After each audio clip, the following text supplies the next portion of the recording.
Welcome to the Life Given podcast, a Christian's conversational guide to current events where we take a look at the top 5 stories happening currently in our nation and around the world.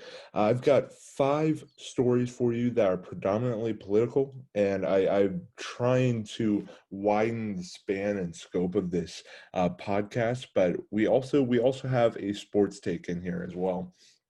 And so don't you worry, there will be some variety. But to kick things off, in case you missed it, President Trump nominated Justice Amy Coney Barrett for the vacant seat in the Supreme Court following Ruth Bader Ginsburg's passing. She has been on the Seventh Circuit Court of Appeals in Chicago since 2017. She taught law at Notre Dame Law School. She clerked for Justice Antonin Scalia. She is also known for someone who would restrict abortion rights and is vigorously pro-life, known on both sides of the aisle for that. She also has 7 kids and is a devout Roman Catholic. This is considered a win by conservatives, and this is considered to be a walk-in of a nomination, as Senator Majority Leader Mitch McConnell has given basically the thumbs up, saying that he has the votes to approve whoever President Trump nominates. A story about Amy Coney Barrett will be coming out on the Life Given News, so keep your eyes out peeled for that. Following this, football coaches have been fined in the NFL for not wearing masks up to the tune of $350,000. The NFL has had a very aggressive approach when it comes to the battle against COVID-19. And after 2 to 3 weeks into the season, the massive football corporation does not seem to be letting up. It has fined coaches of various clubs up to $100,000 for not wearing a mask properly on live television. And with an additional $250,000 fine to the organization of those coaches, it totals $350,000. And the NFL says that it won't stop there. And fines can range up to $1 million, some reports say, in some cases. Now, as you are probably aware, the first presidential debate occurred last night between President Trump and former Vice President Joe Biden, and there were a lot of reactions to be had from that debate. And what I would like to share is actually a couple polls that have come out since last night, and that just shows you how vicious this news cycle is. How fast these polls have come out after a debate that ended, I think, at 10 p.m. Eastern or something like that last night.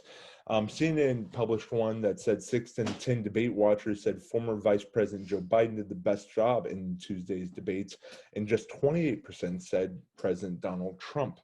This also said they conducted interviews with some of the voters before the debate, saying that 56% said that they expected Biden to do a better job, while 43% expected Trump would do the same.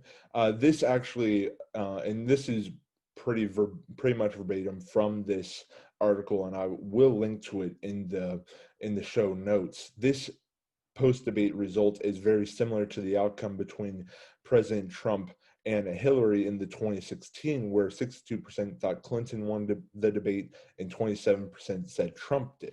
Now, this is in contrast to a CBS News poll that came out that in the battleground states, where it's a lot closer, saying that 48% of debate watchers thought that Joe Biden won, whereas 41% said Donald Trump won, and 10% said it was a tie. So I'm interested to see what you have to say. I myself am going to go back and watch the debate. My Tuesdays are very busy. I'm just sharing you the news from a couple debate coverages. So turning to San Diego. actually, of all places. The psalm sing that happened in Moscow, Idaho, has been replicated in a couple places, and San Diego is one of them. They had a psalm sing outside of their city hall last night during the debates, or around the same time that the debate would have been happening.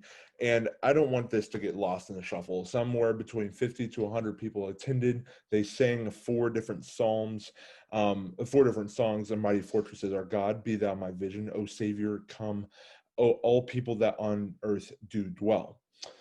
And this was done in tandem with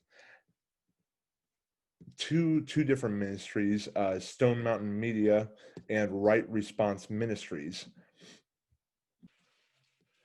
And this was they did in with intent, with knowing intent, replicate the one here in Moscow, Idaho, which more news on that has come out. There have been two more protests that have followed the first Flash Psalm Sing protest on Wednesday. A very similar one happened on Friday in Moscow, at Moscow City Hall, where nearly 400 to 500 people were in attendance. And then on Saturday, a more widespread protest came in, more not only just church organized protest happened on that day, with a minor incident where some hot coffee was thrown and a couple punches were thrown. I'm sure you can find news on that just about anywhere, as Moscow, Idaho has been on the national radar for a week now.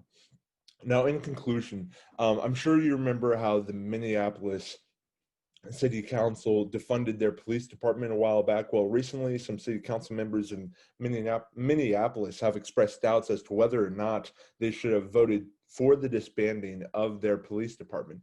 Councilor Andrew Johnson said in an interview that he meant the words in spirit, not by the letter, because they all signed a pledge to defund it, but now apparently they're having second thoughts.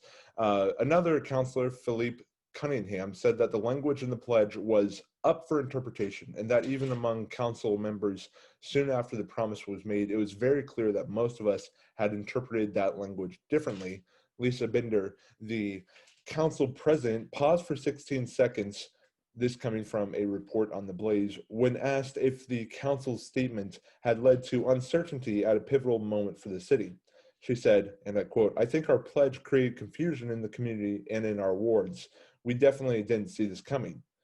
In our words, in our wards, end quote. For the rest of us, we definitely did not see this coming.